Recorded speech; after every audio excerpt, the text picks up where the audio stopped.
Отже, шановні учасники конференції, підходить до завершення наша година. So, dear ladies and gentlemen, we have coming to an end of our 1-hour lunch break, and we would like to invite you to the continuation of our program. Today, we're going to be talking about the social inclusion and development. Please use the very same links that you received before, all of those channels for the interpretation that you have received before. When we're speaking about the local project development, it's important for us to include these topics, the topics of the social inclusion. And we have to include that into the project during the planning stage. How to engage the vulnerable groups to the social development? How can we measure the profitability and the effect of this model? So we will discuss it at the next session, and we will have our monitoring and communication team leader from the ULED with Europe, Helge Arends. So Helge is going to be moderating in English, so please. Yes, thank you very much for joining this discussion again on social inclusion and local development. And I'm really honored to be able to moderate this session since I think this is the topic of social inclusion is one of the cornerstones of local development. And many of you know that the International Agenda on Sustainable Development in fact identifies the leave no one behind principle as one of the basic principles of sustainable development. However, with my background as a person who has been involved in the discussion on sustainable development for a long time, I have been approached many times by local leaders who ask me, Helge, how does the leave no one behind principle translate into really concrete action?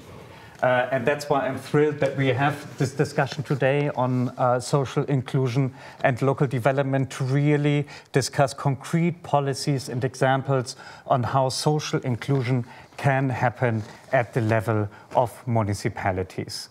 On the one hand, we will discuss one question, the major question, how can gromadas in Ukraine mainstream and integrate the principle of social inclusion in the programmatic and strategic perspective of the municipality, and then very concretely, how can the perspective of social inclusion be integrated into concrete and hands-on local development projects. And I'm extremely happy that we have a very well-designed discussion round today with expertise from the, of course, the level of the gromadas, of the municipalities, but also from international development partners and also, of course, from the central government. I'm happy to count with the presence of Tetyana LOMAKINA, who is the envoy of the President of Ukraine for social inclusion. I'm really happy that you took the time. Welcome to this session. Federica DISPENZA, who will join us from online, who is specialist on community security and social cohesion at the United Nations Recovery and Peacebuilding Program. Hi, Federica, it is nice seeing you. Ivan Kalashnik, who is the head of Tomakivka municipality from Dnipropetrovsk Oblast, and Rastislav Bortnuk, welcome also, who is the head of Berezhany municipality from Ternopil Oblast.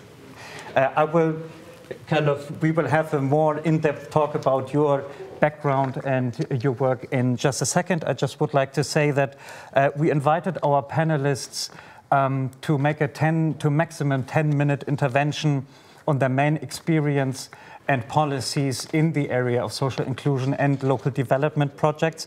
And then afterwards, we have an open discussion. So also, please, I would like to invite the audience also to put questions in the chat, and then I'm happy to ask them to our panelists. I would like to turn to Mrs. LOMAKINA. Thank you very much again for joining us. And in June, you've been appointed the envoy of the President for social inclusion and a barrier-free environment. And you are also, since August, a commissioner at the Council for a Barrier-Free Environment under the Cabinet of Ministers. With this, you're, of course, having a central role in the implementation of the national strategy for a barrier-free environment, a document which has not existed this way before. So, of course, we are all happy, I think, and looking forward to your perspective on how you think the local level can help implementing the strategy and what are your initiatives in this regard. So, Mrs. LOMAKINA, you have the word. I'm looking forward to your intervention.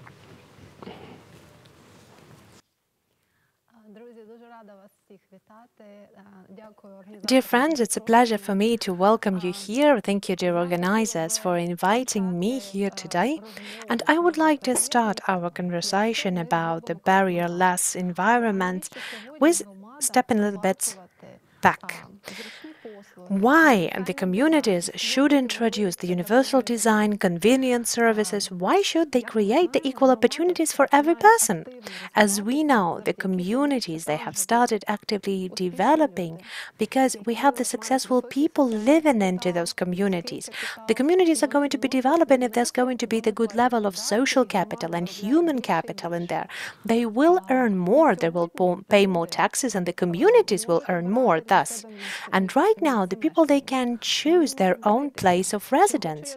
People can compare whether I would like to live in this community or in a different one, whether my senior members of my family feel comfortable there, if I'm going to have a child, whether it's going to be comfortable to move around the city, whether the services are comfortable and accessible, if I have people with disabilities in my family, so whether they will feel comfortable and invited into the community. When a successful, strong person is going to analyze that, whether it's a married couple or a partnership or a single person, they will make this decision for themselves whether they would like to stay in this community or change the community. And according to the state statistics, right now more than 500,000 of Ukrainian people have changed their place of residence. People have become more mobile. People are moving to the places that are more convenient for them. And right now that is definitely a challenge for every mayor, for every community leader, whether they want to have people come into their community so that they could live here as families, so they can create some new services, products here in this city, in this place. Or a time will come when all people are going to be moving to the communities that are the most convenient for them. If we will make a step outside the official statistics, we will take a look at whether the people live at the places that they have been officially registered. If we will speak about the rural communities, 15-20 people do not live where they have been registered. If we're speaking about the cities, then it's going to be slightly higher. So when we will analyze these numbers, we will be able to see how high mobility is actually. Of course, if there is a nice, clean, beautiful place, an easy to move around, a convenient place for a person who uses, for example, a stick, or for a family that has a young child with them. So basically, this place is going to be the desired place to be for people. Why is that important? It is important for us because we now have the opportunity to talk to the community leaders, to the mayors, to the head of the municipalities about their community's development. We are saying that those changes that should happen tomorrow, they're being designed today. And we have to take care in introducing the principles in the communities, what we call right now the universal design. We have to design and create the services in a way that they will be accessible for all of the people, creating spaces, services, other design to make them accessible by the multiple users. We already have seen that in multiple communities. You can already take an advice from different communities. You can invite them as well. There's professionals. You can invite them to talk to you when you're just having a very interesting idea coming up. Like, for example, I want to construct a new road. So, okay, you can invite the new people, all of the people who live around it, who actually can give you some ideas of the design, and you can invite the local businesses who might sell some products around it, or even people who's going to be using the side roads. So right now, if we will take a look at the community's plans, they're mostly targeted on building roads and infrastructure. They believe that the economical development is important and the roads are important, a piece of infrastructure. infrastructure. You can use it for the public transport or the freight trains. But right now, who considers the idea of the payment parts? So basically, do you actually think about the sidewalks or the specific areas for the pedestrians to use? So this is a very clear understanding that our social inclusion and accessibility starts with giving yourself an answer why that is important for me. And when we have started this conversation, you might be aware that Olena Zelenska, the First Lady of Ukraine, that she has started this big conversation on the barrierless environment. She asked people what it is that stops you for having high quality life. People have said quite clear things. We want to earn money. We want to move around freely. We want to receive the educational services. We want to have more communication in the community. Those are the simple barriers that prevent us from having that. So you might know that we had the strategy of the development of the barrierless space of Ukraine, and environment of Ukraine has been created. There's a lot of people have been engaged into those processes. We had the regional programs created already. And at this very moment, that has been a very big impetus that has to be supported on the level of communities as well, because it is about the local self-governance to decide what kind of future they would like to have. What do they see in this future? The best people, the best families, the most successful families would move to this city, would move to this village and to continue developing it, or they might either lose their population there. There are some really good tools on universal design. In this book that has been created by the experts from the NGO, there is the description on the spaces, on the tools, on the access. You can find it. It's openly accessible. You can download this toolkit. And so that every person who's responsible for certain decisions, you can read it out for yourself, how to create and design those comfortable services, using the right tools on one hand and engaging the community's energy and community's expertise on the other way. We also have another interesting book that is published at the site of the Ministry of the Development of Communities and Territories about the accessibility of the public spaces. And in this toolkit, in this book, you will be able not only to see the references to the state architectural norms that are relevant in Ukraine right now, but those really nice designs that will show you how you should and how you should not design and construct for public spaces. People frequently asking us to do that would cost a lot, but we have to understand that we have to start with something, not building something new that will bring up additional barriers. And we have to start with the design stage. We should ask people to develop and use the right approaches during the design stage already. Another important tool, this is our language that we use. We already have the first foundation, the barrierless language, how to address people so they would feel trust and they would feel respect, and how to build the effective communication. Again, under the initiative of the First Lady, we now have this really good tool on the barrierless language. You can actually use that in the bf.ui. You can already download that and you can see how you can communicate in a proper way and how to use all of the barrierless approaches that have been introduced in Ukraine already. Just to finalize, I would like to say that right now we are updating the state construction norms of Ukraine, and we are following the main inclusivity standards for the public buildings, and we're going to be updating it. We're going to be approving it by the end of the year, we hope, and you'll be able to use it for your work as well. And another good news, starting from the 2022, we're going to be celebrated with the introduced European standards in Ukraine as well. So year 2022, we're going to be step by step introducing European standards into Ukrainian construction practices. So we would like to get everyone engaged into those processes. If you're interested in this, we're ready to communicate and to share our expertise with you. Thank you very much, Ms. LOMAKINA. Really, it was quite some inspiring perspective. I already have multiple questions and comments on this. I see that you make the strong case for inclusion being, first of all, of course, a matter of human rights, but then also a strong factor for production. So municipalities should be interested also from the economic perspective to really promote inclusive local development policies. You also mentioned that groups with needs have rights, have choices. Yeah? They can choose where they live, and they do so. Yeah? And they look at the localities and municipalities where they feel most comfortable in. Yeah? And I think this is a very, very important point. And you also mentioned one issue, of course, the question of costs.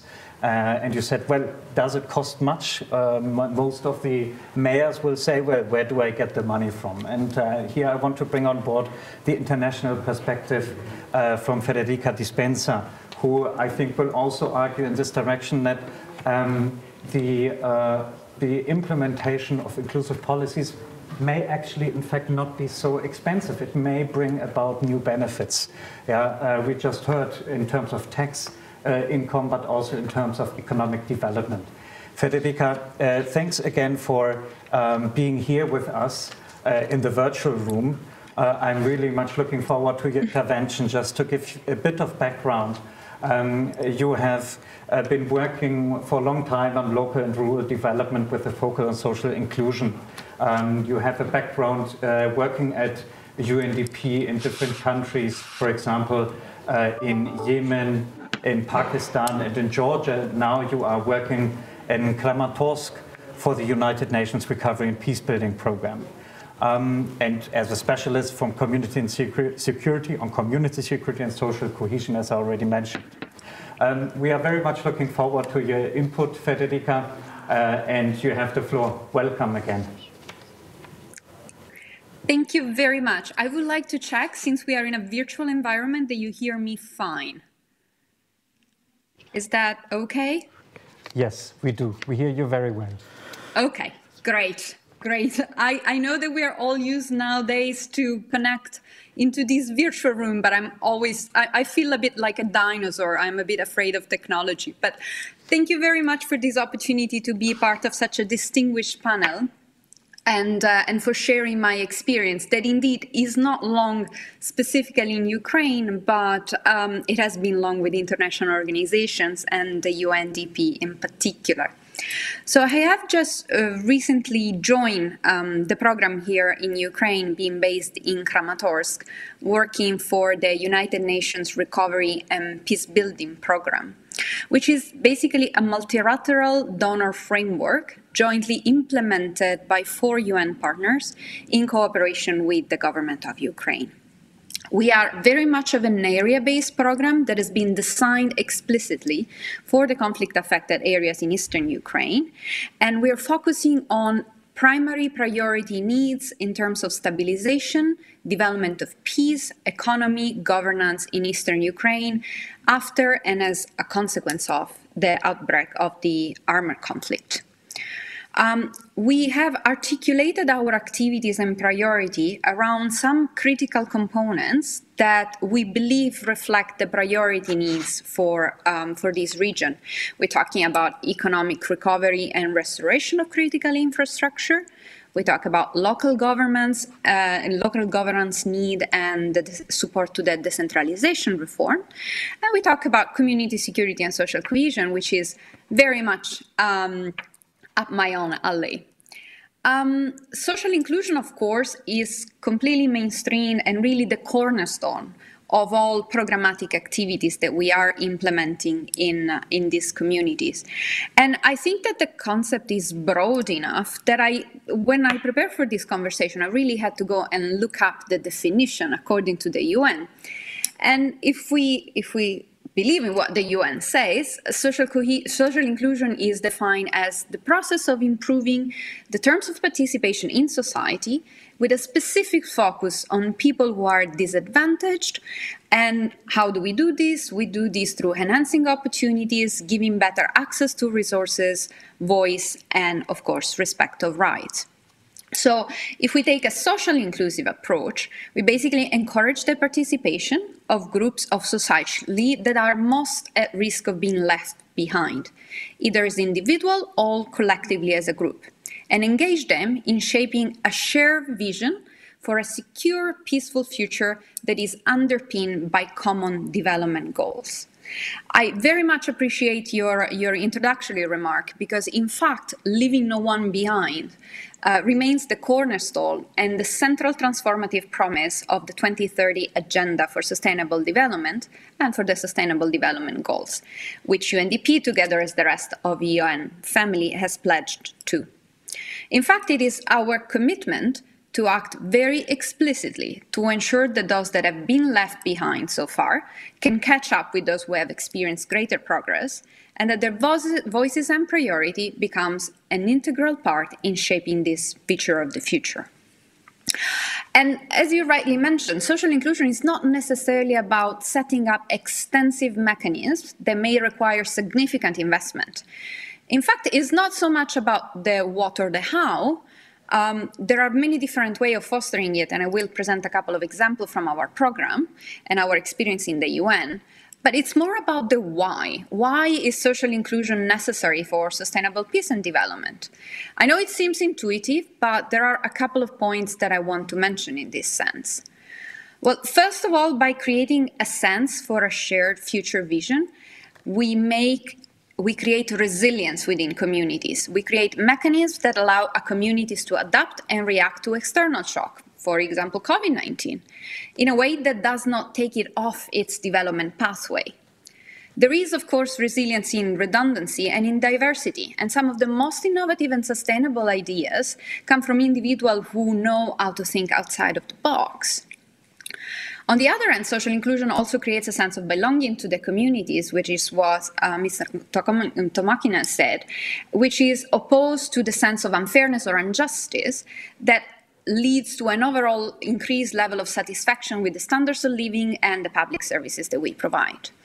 It can be a very effective tool, in fact, to counter population movements away from communities, especially for young people. And what our Social Cohesion and Reconciliation Index tells us is that, especially in communities that are close to the line of contact, the quality and accessibility of services remain key concern, as well as how to counter disruption in service provisions. So, how practically do we go about it as part of the Recovery and Peace Building Program? Well, I'm just going to give you a couple of examples that we're particularly proud on inclusive approaches that we take to ensure genuine participation of all citizens in local development and seeking to build trust between the local government authorities and citizens. So the first example that I want to bring is the Network of Inclusive Advisors, which is an experimental spin-off of some of our social cohesion activities. So we have brought together active individuals that work or advocate for people with disabilities and connected them into a network.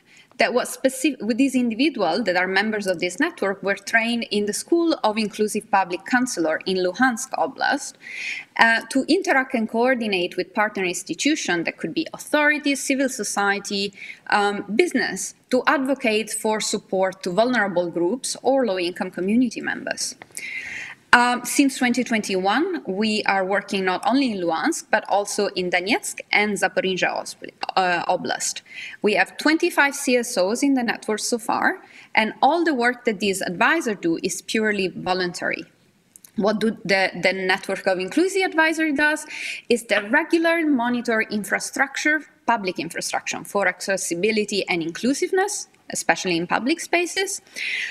They provide advice on local government policies, procedures, strategies, and prepare recommendations to ensure that public spaces and the life in the Kundera Hromadas are inclusive. And they also implement activity to promote a culture of inclusion.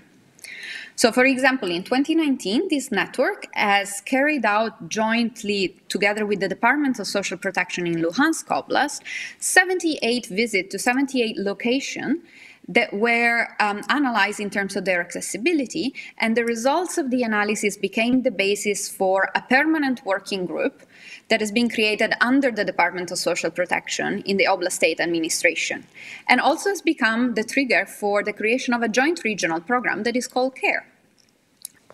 This year, in 2021, we have done similar monitoring and recommendation to the Department of Social Protection of Donetsk Oblast Administration.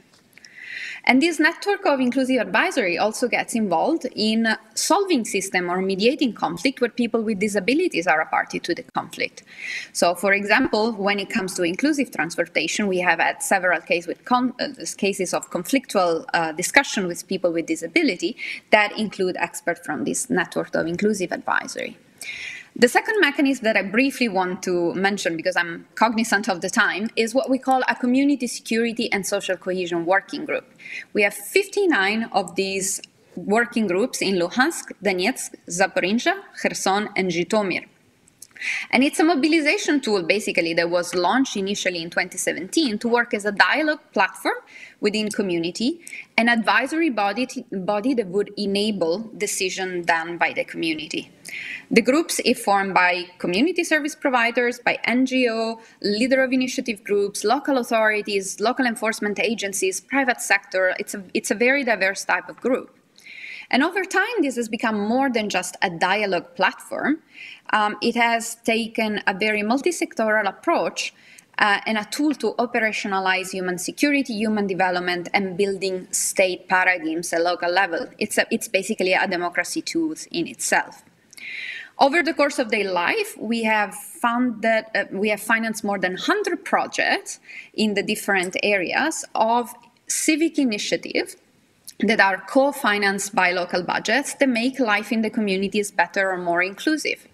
And one brief example that I would like to bring to the table today is the fantastic results of the work of the Community Security Working Group in Druzhivka that has led to the creation of specific services for women's health. And it's a beautiful project that is co-financed, actually matched financed by the local authorities, that has led to the creation of a training space, an academy of health, but also very practically improvement in maternity wards for women, including with viral disease, or specialized structure for treatment of specific women health pathologies where women can now receive specialized treatment free of charge. And thanks to this project, we have even achieved that additional financing was allocated by the city budget for the purchase of additional equipment to go into this structure. So these are just quick examples to see how mechanisms of dialogue or mechanisms that include civil society, local authorities, and local enforcement agencies and also private businesses can come together to make sure that the community, the development of the community is really on an inclusive pathway. And I hope this may be like a trigger for further discussion. I'm looking forward to hear about the practical example of the mayors that are going to be included in the panel to see how our experiences actually relate to the work that they do. Thank you very much, Federica. Thank you so much for this intervention. And well, one takeaway I get from this is, well, social inclusion is peace building, but social inclusion and the sense of belonging, I think, is not only relevant for the regions in Ukraine most directly affected by the conflict, but also, I think, into regions all across the country. So thank you very much, and congratulations also on your work. And you already said it, we all can't wait to have the examples and the insights and experiences from the municipalities. And I would like to start with you, Mr. Kalashnik. You were head of Tomakivka municipality in Dnipropetrovsk Oblast, a municipality that unites 35 settlements and counts with 15,000 around inhabitants. You cover an area of 669 square kilometers, just for our audience to know a bit what kind of municipality you are leading. And of course, your municipality faces as many municipalities in the region, several challenges of social inclusion relating to internally displaced persons, but also other topics, for example, issues related to attending the needs of persons with special needs in terms of education. And specifically, this is a topic also you will elaborate on how you and your municipality created a specific offer for these groups in needs. So, Mr. Kalashnik, you have the floor. Thank you very much for being here.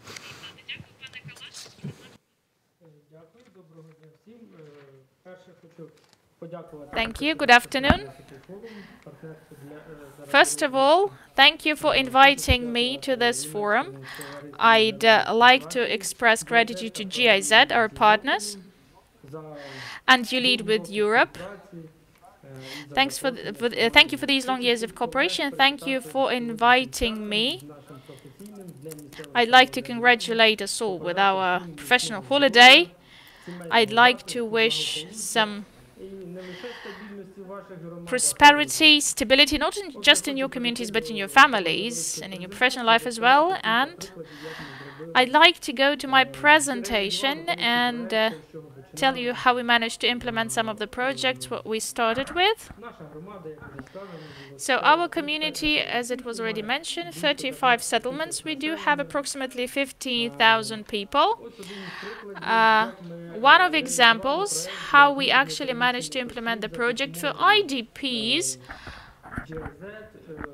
with the help of GIZ. In 2016, since 2016 we've been working on the project. I think that our colleagues do know what that is. We have so many of these abandoned premises, and we had this two-storied building, and we actually created a dormitory for IDPs and for those people who actually have some financial problems.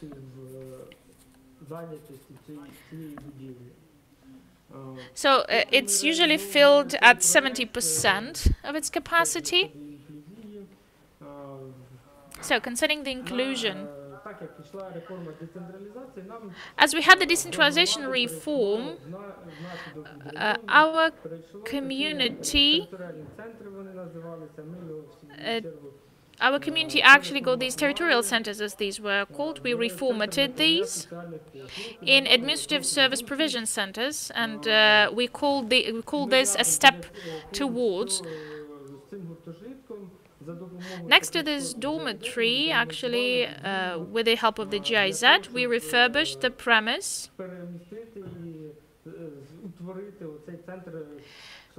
to actually create this center of social services provision.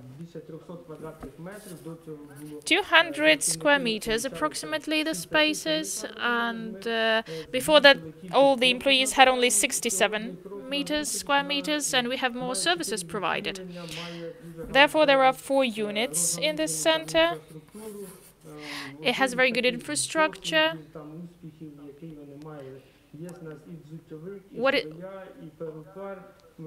And we have a hairdresser, a tailor there, and massage services are provided.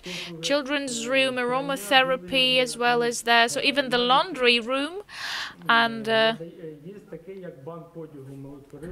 we have even this charity bank, as we call it. So people can come there and take whatever they need. We can say that so many people actually used this charity bank within these 2 years, and many people do provide some stuff to that bank.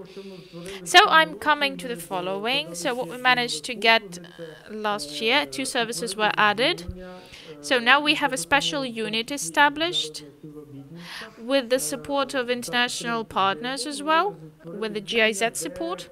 We created a unit. So for children who are deprived of parental care, when these are extracted from their families due to specific reasons, for their temporary stay, we now have this special unit, which actually looks like an ordinary apartment, and we have a tutor. Previously, children were taken to hospital in such cases, so they simply stayed in the hospital because they required some treatment, and they were fed in the hospital, but nurses simply couldn't just give some extra support to children. But this is absolutely possible to have today. The service can be provided to children. I just want to tell about coming already to the Center of Administrative Services provision. So we had this idea.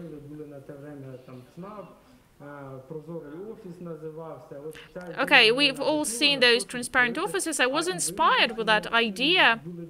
I also wanted to create something like this, create a center in our community. We have a library, two-storied library, beautiful, wonderful library. But we all understand that today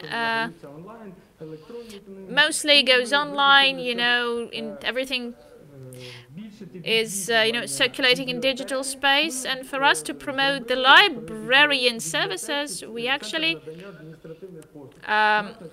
combined somehow this administrative center and combined it with the library.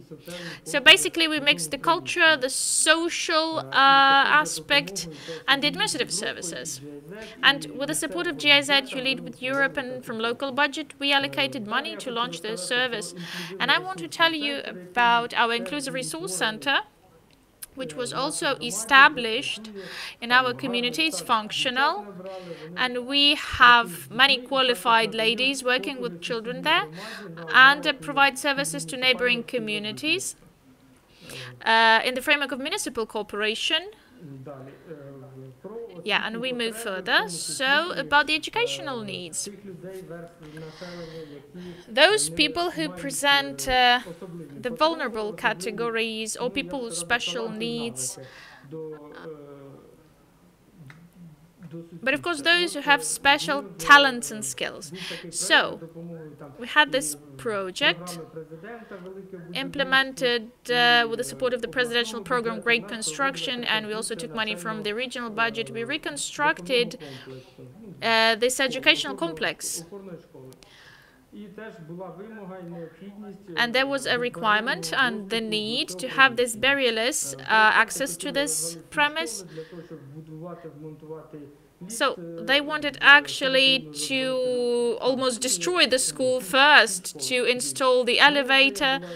But my idea was a different one. So I offered to build an elevator, just an elevator, and let's say an outdoor elevator, not without any destruction to the premise. So I didn't want to damage the whole construction, and still this elevator allows people to get access and make the space fully barrierless.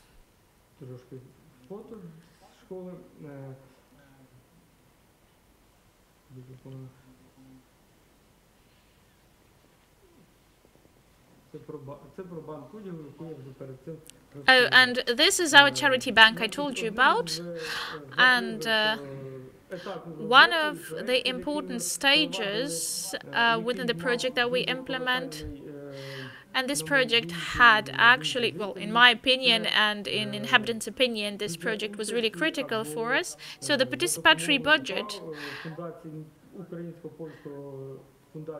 with the help of Ukrainian Polish Foundation, we actually managed to get this participatory budget.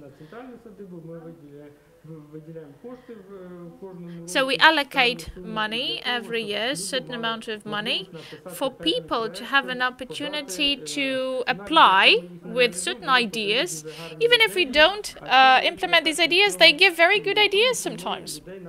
We just accumulate this, and we train people in that way to be aware what the budget is and what is participatory budget, because sometimes people don't understand what you can get money on and what you can't. So with the help of of this project, we actually try to educate people. We tell how it's being done, how it can be done better, and how to comply with construction standards, how to ensure the barrierlessness and access, and so on.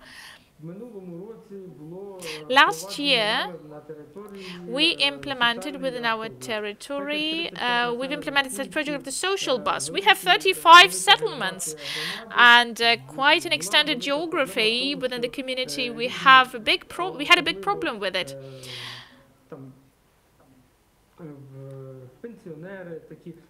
For example, elderly people and people from vulnerable categories, they who didn't have their own transport, therefore they had to get some access to obtain social and medical administrative services.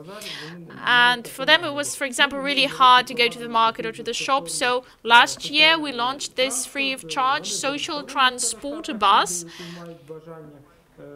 People who actually want to use it like every day, we have a schedule for the bus established, and on a weekly basis the bus is working, and some people do come to us every week and they express their gratitude for the support.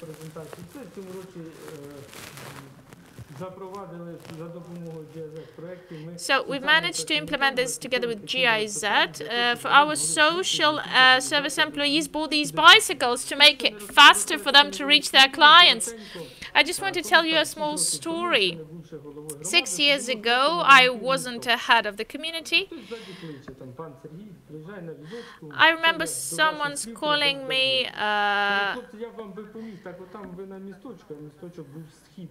We had, you know, this small bridge. We had this, you know, we had this barrier for people in wheelchairs, you know, but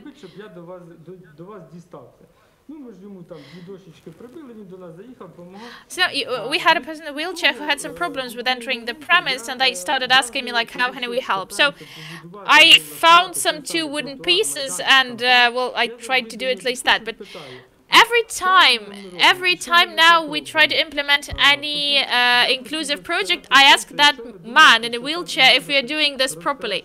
So, like, I have a quality control. And we constantly do consider the needs of people with disabilities. I'm ready. Okay, if someone tells me it's really hard for me to ensure access to these people, no, it's a lie. It means that your community does not develop. Even moms with prams, when they try to push this, push the pram on the stairs, these are not people with disabilities, but they require our support as well.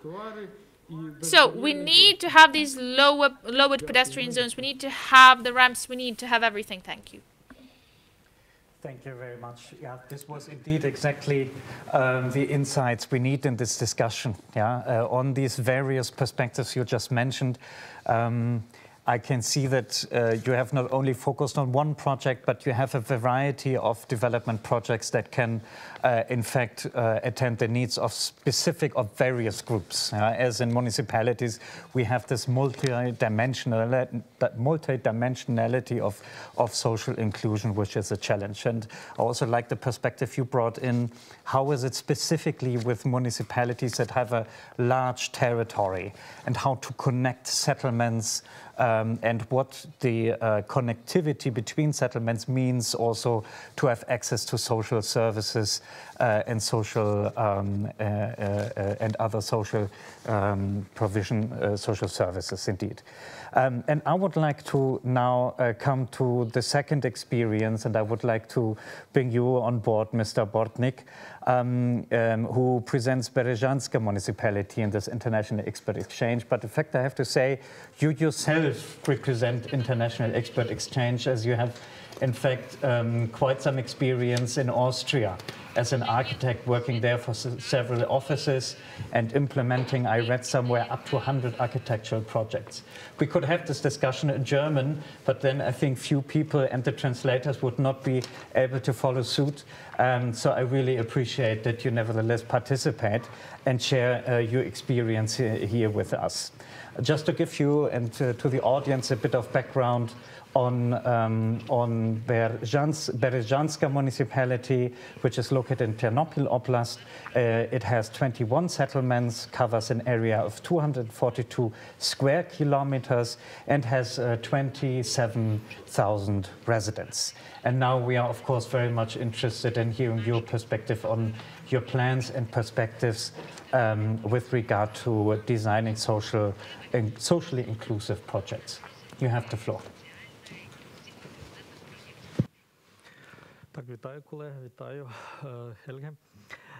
Yes, thank you very much. Thank you very much. Hello, dear colleagues.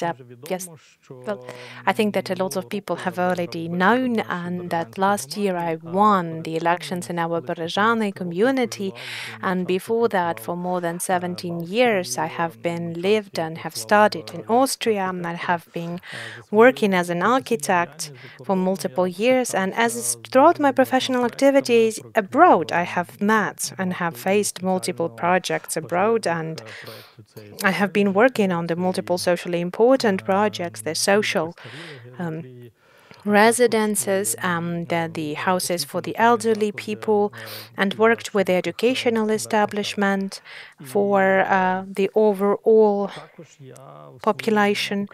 And throughout of my maybe professional activities, I've also was really interested about the situation that is going on in Ukraine, and I really wanted to use those skills, or let us put it, those know-hows that I've known from abroad, and to change the situation in Ukraine, to use everything that I've learned for the Ukrainian experience as well. And that's an important for me to improve the social sector in Ukraine, because it's not really effective in Ukraine. We are using this basically surplus principle when we used to say that culture is a surplus, and so it has to be financed if we have some surplus. And right now the social sector is even less financed than any other sectors, and not a lot of people there really considering of working in this sector and doing something in this sector. When I have started to work in the community and I have understood that we have multiple social projects and multiple socially important topics and aspects that we have to improve. And basically, when I have seen that, how it's being done abroad, and I have seen the international experiences, I felt that it is real, it is possible to change it in our reality as well, but you have to know how to do that, and you shouldn't be afraid of it. Unfortunately, Ukraine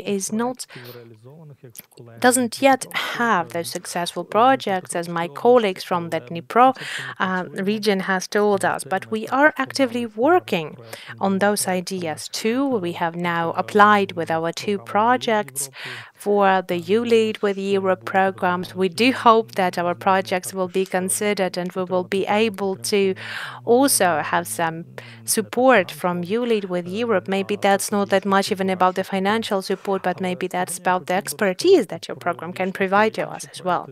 But today, I really wanted to tell you a little bit more about the other projects. For example, the Social Services Provision Center. We're trying to create it for more than a year already, and I do hope that maybe tomorrow at the session of the City Council we'll be able to vote on this project and we will create it in our community. Why this project is important for us? It is important because we have multiple people who need some assistance.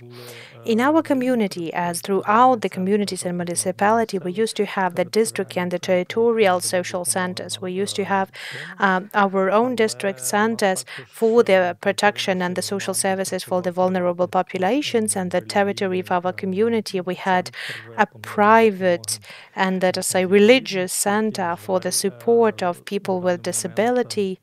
And unfortunately, right now, the center is going through the very complex situation as well, because there were some certain problems with the fire alarm, and they are not capable of implementing those projects. And as the local self-governance, we would like to support them as well.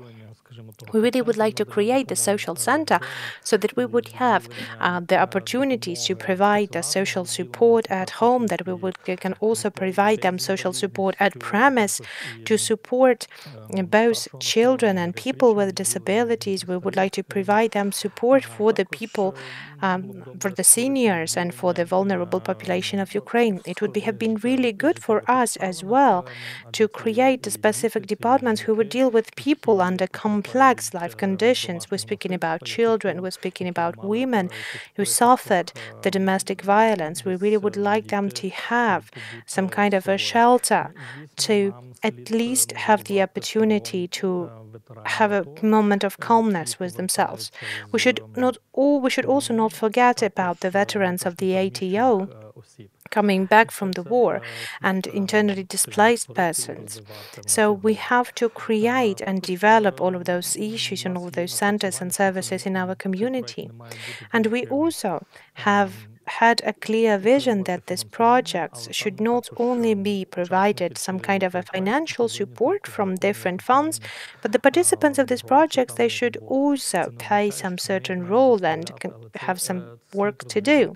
It's not just like we're going to be pushing them into that, but we should consider this kind of element of a social rehabilitation in this case as well, so that the people who are still capable of doing some work, and like for example taking care of the flower gardens or taking care of the gardens overall, or for example helping out to clean the social canteen or providing some support for their peers so that they would be able to feel that they're still needed and important for the society.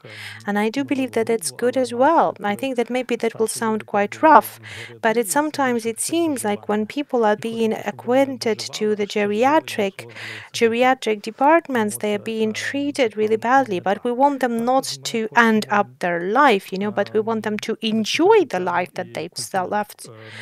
And we also wanted to ask to raise up the topic of the cultural services, because our community has a historical value as well. We'd never had a lot of industry represented in our regions, but we have history, we have architecture monuments to boast of.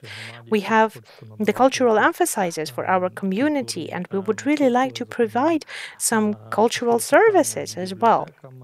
So there's also the question that's being raised about the libraries, about the local rural clubs that are not being used to its full capacity. And we have to continue with its development and modernization. And I think that we are also following the European visions that we've had. And we really would like to integrate this European experience into the life of our community. Of course, I'm not only saying about simple copying of the projects that we've seen. I'm using this rule that when you have seen something abroad, you can use some of the best from that and you can try to integrate it. And you can try to compare your projects with that, and you can develop both projects together. So yes, like that. And we have created what I've already said. We have applied for the project of the resource centers for the community. The resource center, the educational resource center, would also be the one that can, so that the people who have some ideas, who have some money, but who might not know how to continue their own businesses, for advice for that center, and we will be able to provide them some certain services as well. And of course, our city council, our local governance, we are only considering the borders of our community, and we are able to provide the services for the neighboring communities of the former Berezhansky district, and we're going to be creating some kind of, we don't want to create additional border or distance. I'm sure that as partners, as colleagues, we're also having more opportunities, and we would be able to provide them more services. And of course, we're able to leave the borders of our community and the limits of our community, because we are located in a triangle between Ternopil, Ivano-Frankivsk and Lviv regions. So we have smaller communities around us, and we can share our experiences with them as well, and we can provide certain services on demand for them in certain sectors, so whether support them in social, cultural or political development. So basically that's it. That's it. Thank you very much. Now, this was, I think, a very good testimony of the ambition you have, the projects you have, but also, of course, some challenges you face or potential you also see in terms of cooperation. And, well, first of all, thanks to all for in participating and providing your inputs, but I would like to enter right away into the discussion part. And I would basically give one direct question back to you. When you came back to Ukraine, Mr. Bartnik, how did you, and you came with a lot of ideas, with a lot of projects in your mind, and you became mayor. Did you face resistance, or did you have to work a lot to convince people of your ideas and of you wanted to achieve at the local level, and of course, in particular with regard to socially inclusive policies?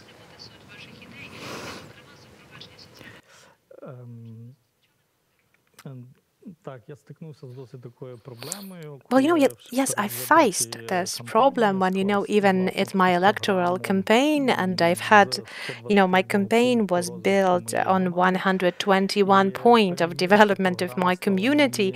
And basically, this program at this very moment has become a really big threshold for me, because a lot of people have misunderstood that, and they have thought that throughout this year, by being ahead of the community, I should have closed this 121 points that I have outlined for the development of our community. And that has been a tremendous problem for us. But a lot of people have forgotten that in this program I've said that there are some things that I can do myself as a mayor, myself as a citizen of Ukraine, citizens of my city. There are some things that I can do together with my team, with the members of our local councils. There are things that I can do in a week, in a day, in a month, in a year, in being mayor twice, or whatever. And here people tend to misunderstand those different short-term and long-term goals and points. And the people are always telling me that, I'm in some way an astronaut, I'm having my head in clouds, and I'm not being very down to earth in my ideas, but I'm trying not to take that very serious, not to take it very sensitive, because I'm really looking for the changes to happen in my communities. Because in none of the single moments I've never had my personal interest, so that, like, for example, I would do something for personally myself that is a program for the community development, and it can be the good opportunity for the good plan, a backbone for the development of other communities in Ukraine. So that is why I've said that at this very moment I do not have the big successes to boast of, and we have just small steps that were made to establish the good grounds for the development of community. I keep on working. I never actually take my hands down, even though there are some resistance, and no matter how hard that is to implement a certain point from the program. But basically, when I am having a more detailed communication with my opponents or with the representatives of the community, they're frequently changing their point of view. They're starting to support some of those ideas as well. And, I just maybe would like to address Tetyana in a way, and wanted to tell her that, the issue of the social inclusion, and I have noted it down for myself as well, that whether the social inclusion, whether it's expensive to introduce this inclusive technologies and barrierless technologies, it's not that expensive. If you will start doing this at the very beginning of the project, if you will add a bit at the end of some kind of a project, then that would be very expensive. If, for example, we're doing it from the very beginning, as my colleague from the Tomakivska Hromada has already said, if we will engage professionals at the very beginning of those changes, if we will doing that from the very beginning, then maybe that will make your project more expensive by 1 or 2%. But if the project is ready to be implemented already, and you have forgotten, I don't know, to install some kind of a ramp, or you have forgot to consider something that would be very expensive to implement, as like you've said, to have to destroy half a school to do that, then it will be expensive, yes. But overall, it's not when you're doing it in advance. We should not be afraid of social sector. Definitely not. We should not be afraid. No, thank you very much. And I like your reflections also on a kind of resistance, or kind of, also maybe some reasonable counter-arguments to some projects. And I think, every change needs time. Coming from an international program, I can speak, of course, also from this experience that if you want to have if you want to bring about a transformation, then you need to be patient and also talk to the people. This brings me to another interesting point, which I heard from you, Mr. Kalashnik. You mentioned that when you plan a project, you include the groups themselves in the design of certain buildings, bridges, etc. And I would like to know a bit more. What is your approach, or what would you recommend also to our audience when it comes to including the groups themselves, the groups with special needs themselves in the design and formulation of your development projects?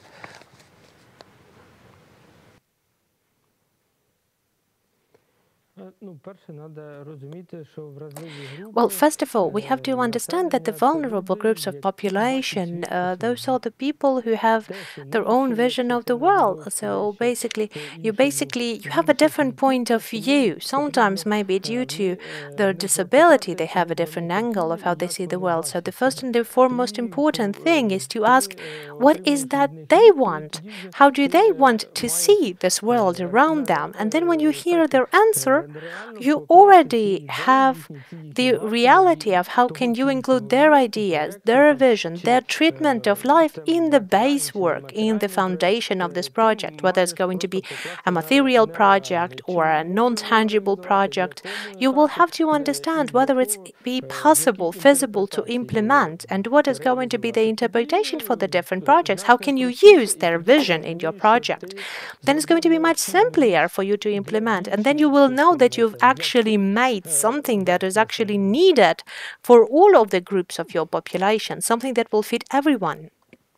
Yeah, thank you very much. I think this is, one important message of this session. Yeah, talk with the people who are in fact concerned, and also, look for the user friendliness of the projects you design. Thank you very much. I would like to go to the virtual room just with one question, Federica. We discussed already the International Agenda for Sustainable Development. You also mentioned the Sustainable Development Goals. We mentioned leave no one behind, but one other principle is also partnerships. And of course, this conference has partnerships in its title. And I would like to know from you, how do you think, or what is your experience with in terms of how can partnerships promote inclusion at the local level? Yeah, I'm talking about internally. You mentioned already some internal partnerships, like within municipalities, but one major topic in this conference is, of course, also cooperation between municipalities. And then you, as a representative from an international partner, are, of course, part of all this. So it would be nice to hear your perspective on the importance of partnerships. Thank you for this question. It's extremely important. And as a matter of fact, Partnership for Development is part of SDG 17. So we are all, I think everybody around in this virtual and practical room and around the world, everybody is absolutely convinced that the complex and multifaceted problems of development nowadays cannot be solved by one person, one organization in isolation, no matter how great the budgets or the resources or the skills or anything is. So definitely partnership is a crucial theme nowadays, and that's the reason why everything that we implement indeed not only benefits from partnership, including creating new partnership between actors that at community level, at regional level, and national level may not otherwise build on each other's strengths, but also international partnership. As I mentioned at the very beginning of my address, for example, the UN Recovery and Peace Building Program is implemented in partnership by 4 UN agencies and in collaboration with the government of Ukraine, which remains our key counterpart. Indeed, you talk about building partnership and how this can support and sustain our results.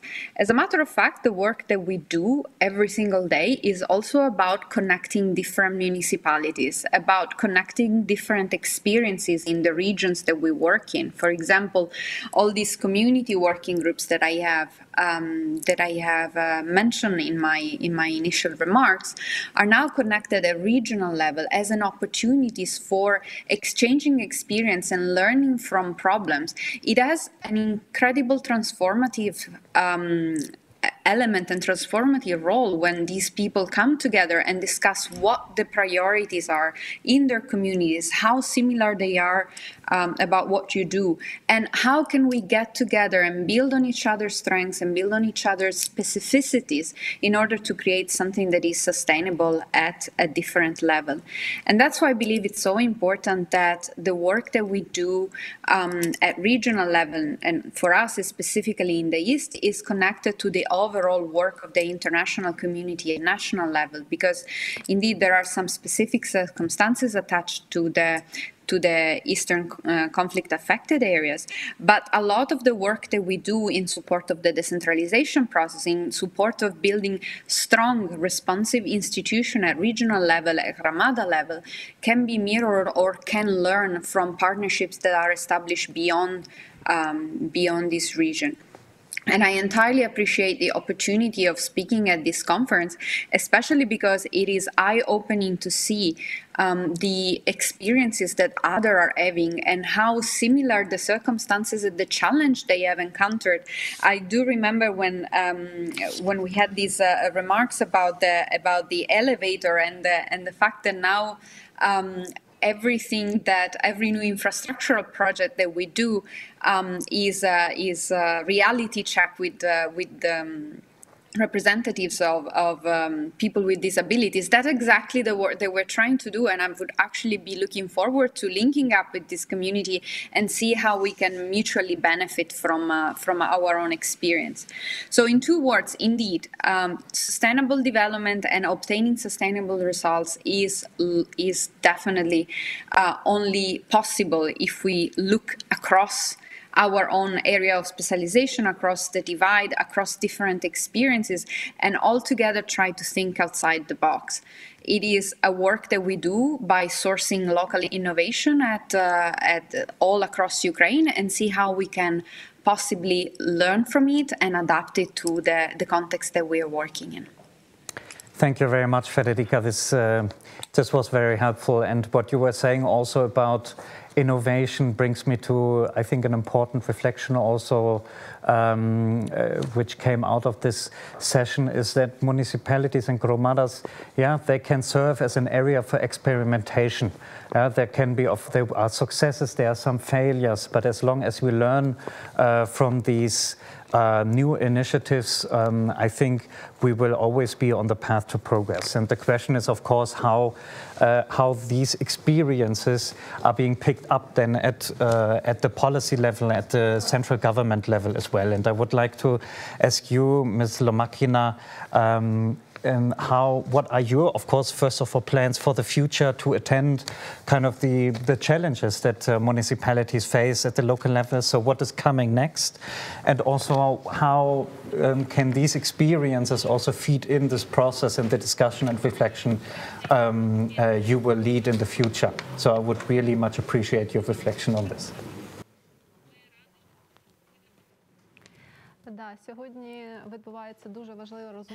Yes, today we have a very important conversation truly happening, and the new politicians, the new policies, which are to be implemented, these will not be effective if not supported by the communities and municipalities, by the people.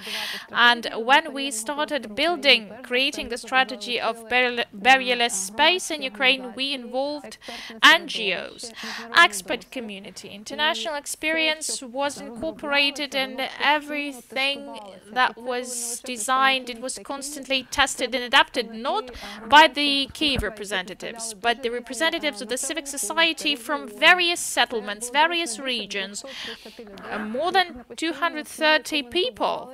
Constantly, they provided comments, remarks, they described various things, they provided proposals. So this document actually became quite a comprehensive one. We had 6 key areas. First one, of course, the physical barriers to be avoided. It's clear for everyone. Second important area, as we mentioned, we have to get rid of information barriers. We have to understand each other, even if we use gestures If we have some even mental disorders, we need to have some simplified communication tools. The other perspective was, if we speak about digitalization, we need to have digital barriers removed. The whole Ukrainian space must be covered. All the territory must be covered with internet connection. All administrative services must be provided in online format. We all must be literate, digitally literate, and it also became an important area. Access to education as well. We saw if all children can get education starting from kindergarten. For every children to have this full access, regardless of its physical condition and mental condition, also schools and also vocational schools and higher educational establishments. The Ukraine is trying to transform its educational sector, but all areas, well, schools, yes, but other parts of that system are not. So every day we face another challenge. Some jobs become obsolete, some emerge. We have to incorporate the lifelong learning as an important part of education in Ukraine. Also, economic barriers to be removed. We have to remove it. For us to have a capacity to make money, to provide for ourselves. And we speak about opportunity for everyone. If a person would like to work and would like to be involved to something, to have access to employment, but if a person has any kind of disability, but the person wants to become an entrepreneur, we have to think, how can we give this chance to a person? What programs should be there, should be given by the state for these people to be on the board with us? So this all was being built in the process of dialogue, and this is the power of the strategy. And today, when we finally have the action plan, the implementation and the regional plans, this principle of extended society involvement, we use it as well. We involve civic society. And we ask mayors and heads of communities to check their plans, development plans, to ask their people to say if these strategies are okay, if something has to be extended, if there are some critical challenges they face every day, and if the strategy meets the needs they do have. Thank you. Thank you very much. Yeah, I think indeed then we come back to the part of, the strategy that needs to be somehow including the major dimensions of those who really need some special attention. Thank you very much. So thanks to everybody for their participation, and I take away many things. Of course, one that was also just recently stressed, but also by all panelists, basically that social inclusion in development projects does not cost much, but it brings about increased taxes, it brings about economic development, peace, and of course cohesion. And I think this is, for me, the major takeaways among the many different conclusions I can draw from this discussion. So thank you again, and thanks to Federica, also to you in the virtual room, and to all those who followed our discussion today and right now. I'm happy to close this session, but I would like to say to all those who are watching online, please stay here for a couple of minutes, since right now we will then have the closing session of today. And tomorrow, of course, the discussion will continue. Thanks again. Thanks to the entire panel for your insights, and I wish you a great day. Thanks a lot.